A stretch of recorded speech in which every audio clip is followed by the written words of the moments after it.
आज की इस वीडियो में हम लोग जानेंगे कुछ एमसीक्यू जो बहुत इंपॉर्टेंट है बीओई या बॉयलर डेस्क इंजीनियर के पॉइंट ऑफ व्यू से। तो सबसे पहला क्वेश्चन है, best steam for process heating. Process heating के लिए बेस्ट स्टीम कौन सी होती है? तो इसमें ऑप्शन है super heated steam, wet steam, high pressure steam या ड्राई सैचुरेटेड स्टीम। तो इसका सही आंसर है ड्राई सैचुरेटेड स्टीम। क्योंकि जो ड्राई सैचुरेटेड स्टीम रहती है वो है लेटेंट हीट रिलीज करती है कांस्टेंट टेम्परेचर पे, मतलब हमें एनर्जी मिलती रहती है लेकिन स्टीम का टेम्परेचर ड्रॉप नहीं होता ज़्यादा। तो सबसे पहले देखते हैं कि जो हमारा जो ड्राई सैचुरेटेड स्टीम है वो कैसे प्रोड्यूस होता है बॉयलर में। जैसा कि हम लोग जानते हैं यह एक बॉयलर है, यह ऊपर ड्रम है, यह सिंपल डायग्राम है। यहाँ से फ्लू गैस फ्लो होता है और सबसे पहले वाटर के कांटेक्ट में आता है। तो यहाँ पर जो ड्रम में जो वेट स्टीम रहती है, इसके बाद यह सैचुरेटेड स्टीम जो सुपर हीटर रहता है, सुपर हीटर जोन से पास होते हुए सैचुरेटेड या ड्राई सैचुरेटेड स्टीम में कन्वर्ट हो जाती है। क्वेश्चन है, बेट स्टीम कंसिस्ट ऑफ, मतलब जो बेट स्टीम है उसमें वह किन किन चीज़ों से मिलकर बना होता है?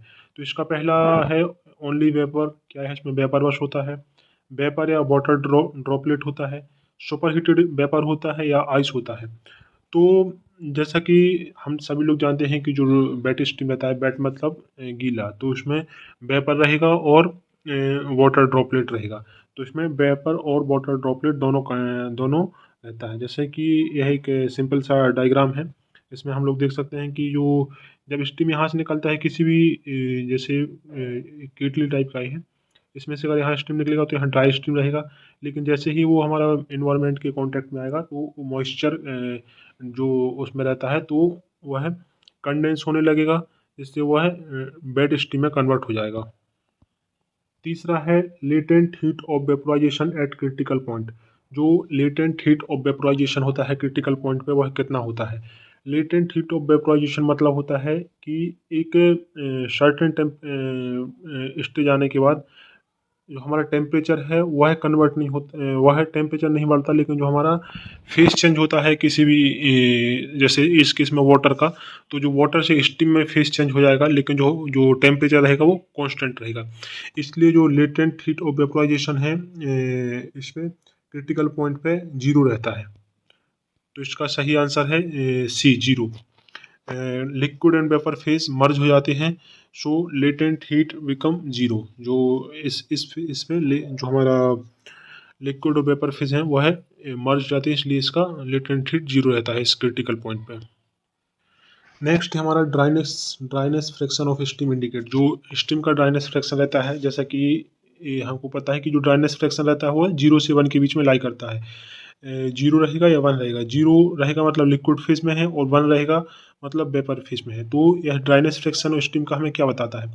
यह हमें बताता है स्टीम का क्वालिटी, कि स्टीम कितना प्योर है। जैसे प्रोप स्टीम में बिल्कुल भी वाटर कंटेंट नहीं है तो उसका ड्राइनेस फ्रैक्शन 1 होगा। लेकिन जैसे ही जो इस जोन में, अगर इस ग्राफ की इस साइड आएंगे हम लोग, तो जैसा कि इस साइड आएंगे तो ड्राइनेस फ्रैक्शन कम हो जाएगा, मतलब कि हमारा जो स्टीम है वो वेट स्टीम है। लेकिन जो इस साइड आएंगे एक्स एक्सेस में, तो हमारा जो ड्राइनेस फ्रैक्शन है वो बढ़ेगा और स्टीम की जो प्योरिटी ऑफ स्टीम है वह भी बढ़ेगा। नेक्स्ट क्वेश्चन है, super heated steam is preferred in turbine because. जो हमारा टरबाइन रहता है उसमें सुपर हीटेड स्टीम का यूज़ करते हैं टरबाइन को रोटेट करने के लिए। तो सुपर हीटेड स्टीम ही क्यों प्रेफर्ड करते हैं? इसका क्या कारण है? इसका है इसमें ऑप्शन है हाई डेंसिटी रहता है, reduce moisture content, low pressure या इजियर कंडेंसेशन। तो इसका जो सही आंसर है वह है ऑप्शन बी। जो इसमें क्या है, रिड्यूस मॉइस्चर कंटेंट। जो सुपरहीटेड स्टीम रहता है उसमें मॉइस्चर कंटेंट कम होता है, जिसलिए जो टरबाइन की ब्लेड है उसको प्रिवेंट करता है। अगर मॉइस्चर कंटेंट ज़्यादा रहेगा तो टरबाइन का ब्लेड डैमेज हो सकता है। नेक्स्ट क्वेश्चन है, flash steam is produce due to.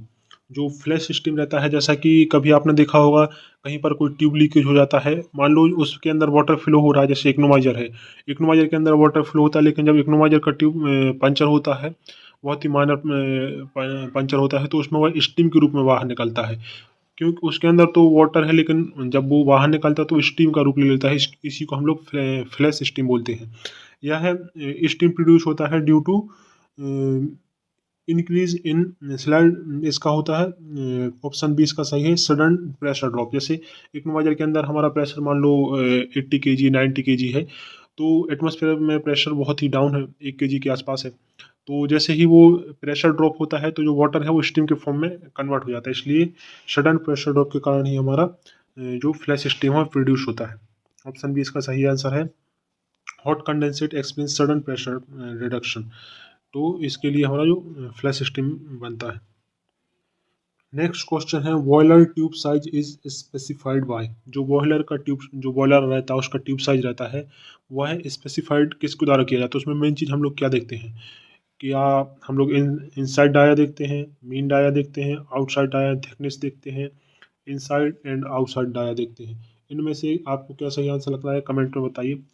तो इसका जो सही आंसर है वह है option number C. Option C इसका सही आंसर है। इसमें हम लोग inner inner dia sorry outer dia रहता है, जो ये वाला आउटर डाया और जो वॉल थिकनेस है वो उसको हम लोग मेजर करते हैं। तो इसका सही आंसर है option D. Boiler tube are specified by OD and wall thickness of strength calculation. Question number 8 है जो बिगेस्ट हीट लॉस रहता है बॉयलर के अंदर, जो बिगेस्ट हीट लॉस है बॉयलर के अंदर वह किसके द्वारा होता है। तो इसका सही आंसर जब हम लोग इनडायरेक्ट मेथड से हीट इफिशिएंसी कैलकुलेशन करते हैं बॉयलर का, तो इसमें हम लोग इसको यूज़ करते हैं इस फॉर्मूला को। तो जो बिगेस्ट लॉस होता है वह होता है ड्राई फ्लू गैस के कारण। इसमें दिया भी गया है ये 12% के आसपास ड्राई फ्लू गैस के कारण जो हमारा वो होता है बिगेस्ट लॉस होता है। इसका सही आंसर है सी। जो ईएसपी के द्वारा फ्लू गैस जो बाहर निकलता है चिमनी से, उसी के कारण सबसे ज़्यादा जो हमारा हीट का लॉस होता है या इफिशियंसी का लॉस बोल सकते हैं बॉयलर में, उसी के द्वारा होता है। क्वेश्चन है boiler drum manhole are elliptical because.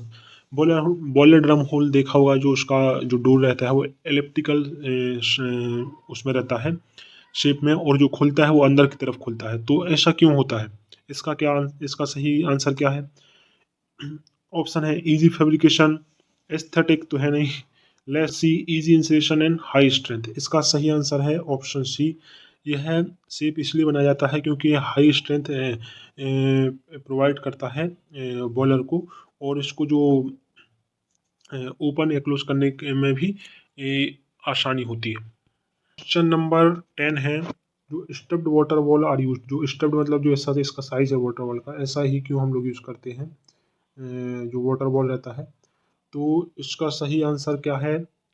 इसका सही आंसर है जैसा हम लोग देखते हैं जब हमारा जो बॉलर के अंदर फाइनेंस में देखा होगा तो जो वाटर बॉल है वो थोड़ा इस साइज का रहता है, शेप में रहता है। तो इसका सही आंसर है होल्ड रिफैक्ट्री फर्मली। इसको रिफैक्ट्री को होल्ड करने के लिए हम लोग इस साइज का यूज़ करते हैं। इसका सही आंसर है ऑप्शन बी। तो अभी इस वीडियो में हम लोग केवल 10 क्वेश्चन तक ही सीमित करते हैं क्योंकि वीडियो ज़्यादा लंबा हो जाएगा। इसके बाद अगली वीडियो में हम लोग और क्वेश्चन डिस्कस करेंगे। अगर आपको यह वीडियो पसंद आया हो तो लाइक कीजिए, चैनल को सब्सक्राइब कीजिए। Thank you for watching.